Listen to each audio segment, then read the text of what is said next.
Today we're going to be talking about how to create repeat customers no matter what platform you sell on. Stay tuned for tips that you can implement into your shop today. Hi, I'm Diana, the artist behind MyMcDoodles. Welcome to my channel.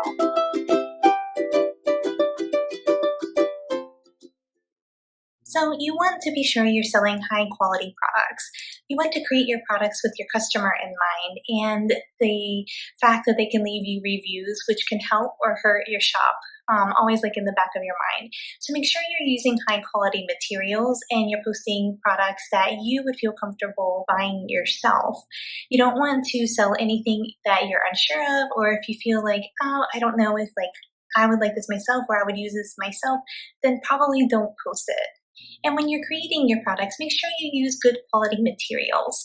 It can be cheaper sometimes to use like one brand versus another, but I found that a lot of times it affects the durability of the product. And if it's something that's going to look great at first and then break down over time or really quickly, again, you're going to get bad reviews and you don't want that to happen. So make sure that you are spending a little extra time testing out different materials and choosing the ones that you feel will provide the best quality and service for your customers over saving a few dollars here and there, because over time you'll get that money back as you sell more of your product because you'll get good reviews, people will like it, and you'll be able to sell more of it. So it kind of comes back to you. So just be sure you're testing your materials and choosing the ones that you feel will give your customer the best end result. And if you're selling things like digital items, like digital brushes for Procreate or Photoshop or something like that, make sure you're using them yourself and you're QAing them. So draw with it yourself. Just keep drawing with it over and over again and make sure it performs the way you think it's going to perform, because you don't want to release something that's not ready.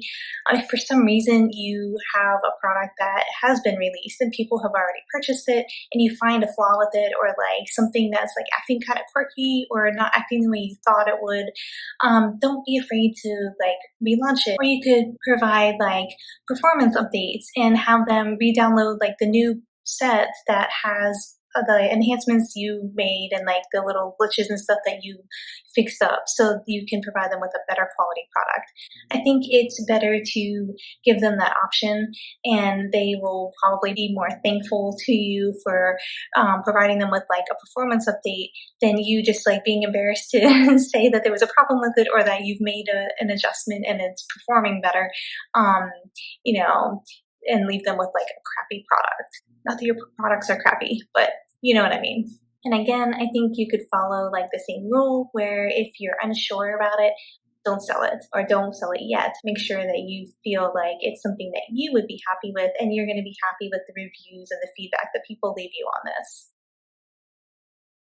So moving on, you want to make sure that you provide great customer service, not just good, not mediocre, but great. If you are available for questions or concerns, or there's a way for the potential customers or clients to contact you and ask questions, or if there's a problem with their order, just make sure you're available and you're replying in a timely manner, and that they have a method that they can contact you with, which we'll talk about later. Just give the service that you would expect as a customer and that you enjoy when you buy from a particular company and they help you with something, or if you have a problem with your order or the shipping or something like that. Think about a time when you had great customer service versus really bad. So you want to go for great and beyond. Let's talk about shipping. So if you're selling digital items, then this isn't really as much of a concern for you because you can simply give them the link to download it instantly, which is really beneficial for reviews and things like that. The people get their stuff really quick and everyone's happy. But if you have to actually physically ship something out, then it's kind of a different story. So when you're shipping things, just make sure that it's protected so it doesn't arrive all bent and mangled. I can't tell you how many times I've gotten something that's all bent up in the mailbox, and it's not the person's fault who sent it to me, but still, if they didn't protect it with a piece of cardboard or a good durable packaging, the product's destroyed. And again, that kind of rolls back into good customer service. So if someone's stuff arrives and it's all ruined, then of course give them a replacement or a refund. It's not worth the price of the item you can like eat the cost to make sure that they're happy and they get something that's what they expected and in good shape. So anyway, and shipping should also be fairly quick. So try to be reasonable about this. If you have something that you print on demand, like as orders roll in, you have to create it, then this of course will be affected, but you can just tell them upfront. And just make sure that you set the expectations for your customer so they know when to expect their items to ship and how quickly for them to arrive. There are a lot of shipping options these days, and if you have an Etsy shop, they even like roll it into your orders so you can just print the shipping label right from Etsy and send it on its way with tracking and everything. They make it really easy.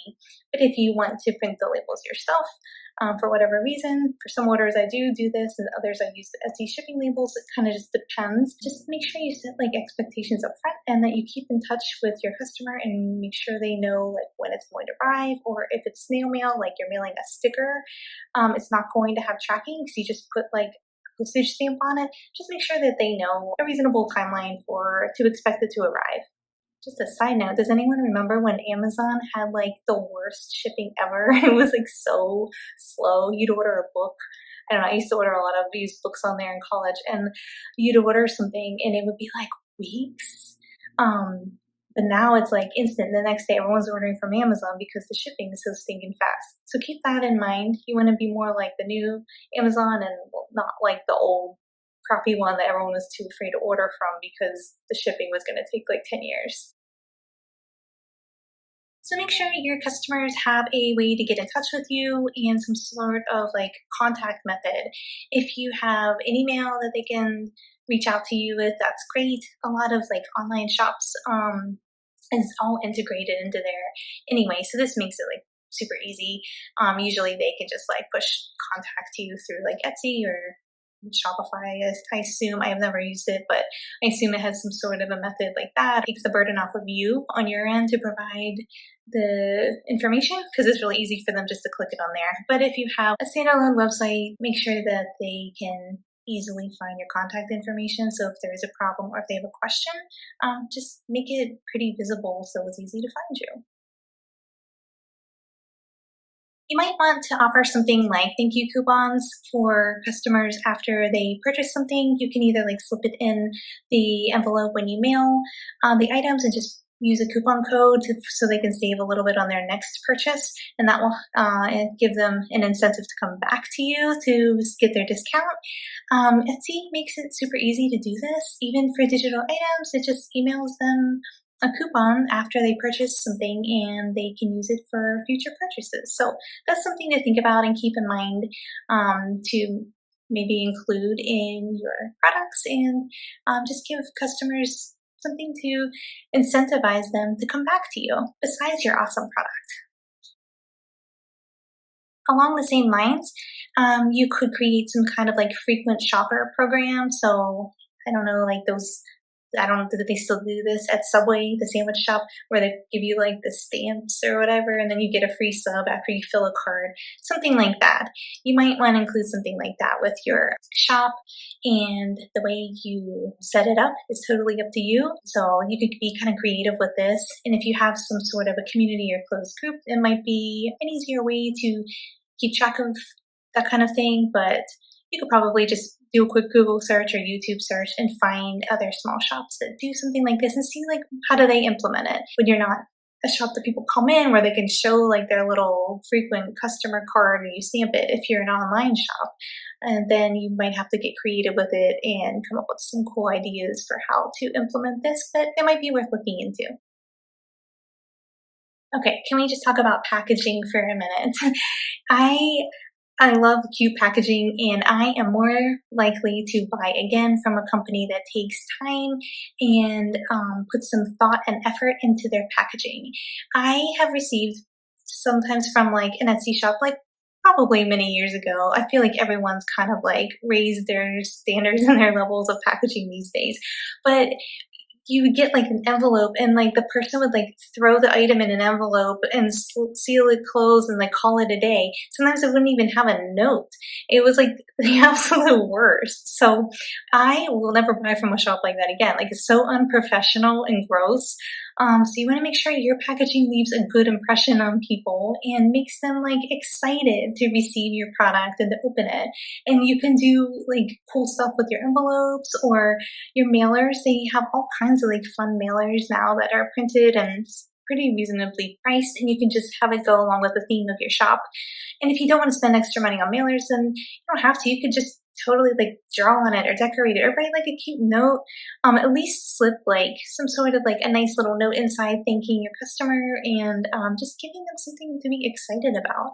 The packaging doesn't have to be like anything crazy or like earth shattering. You could just have like really simple packaging, but just make it like cute and just make it look like you put some like time and effort into it and just set it apart somehow. Just make your customer excited to see that in their mailbox or on their porch or whatever and open it. To keep people coming back, you'll want to make sure that you are adding fresh new products from time to time. You don't want like the same old stale feed that they've like already seen these products a million times. So you just want to make sure that you are going into your shop and just kind of like assessing what's in there. You can look at like what sells and what doesn't, and like don't pay for the listings again for things that aren't selling, or like if it's renewed a few times and like nobody's bought it, probably just to hold off on that listing and move on. So you want to make sure you go in every once in a while and just refresh your products. Keep adding new things so that people have something to come back and buy more from your shop, and they will see like cool new stuff and be excited to like check out some new products. So that is, I think, something that's really important. You don't just like post stuff and let it auto renew a bunch of times and walk away. Because once I've seen, like, if I see the same products over and over again, like I'm probably not, if I didn't buy them the first time, I'm probably not going to buy them the next time. But if there's like new cool stuff, then you give people some reason to want to check out your store time to time and shop.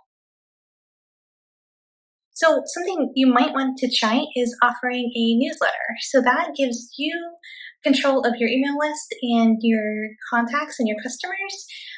With Etsy, I know there is a policy against like reaching out to customers to tell them about like sales or any kind of like business type of stuff. You're not allowed to do that. But if you can have them sign up for like your newsletter, or you have their email in your contact list, then you can easily tell them when like something's on sale, or just you have new items, or just fun stuff, so they can keep in touch with you and you keep your shop in their mind, so that when they're ready to look for like whatever product you offer, they might think of you first. So I think it's really important to have control of your own email list and your own contacts and not rely on social media for very many reasons, and make sure that you have control of it. Don't rely on any of the platforms to keep in touch with your customers or to use as like your main source. Always take control of it yourself, and having a newsletter with some sort of like incentive for people to sign up. People don't want their inbox like filled with a bunch of crap, and you have to give them something good to have them want to open your newsletter and read it, or to sign up for it in the first place. So I think if you just think about like giving things that would be fun for yourself, what would you enjoy? What would make you want to open an email and actually read it? So if you kind of think of yourself as the customer and think of them first, then it makes it a little bit easier to figure out like what to send in your newsletter, or what to offer as like your incentive for them to sign up for your newsletter. Also, on that note, you should view yourself as like a resource or something where you're providing valuable information. You don't want to feel like gross, like you're just trying to gather a bunch of emails so you can have like, your big email list of everyone's addresses. Like that's totally gross.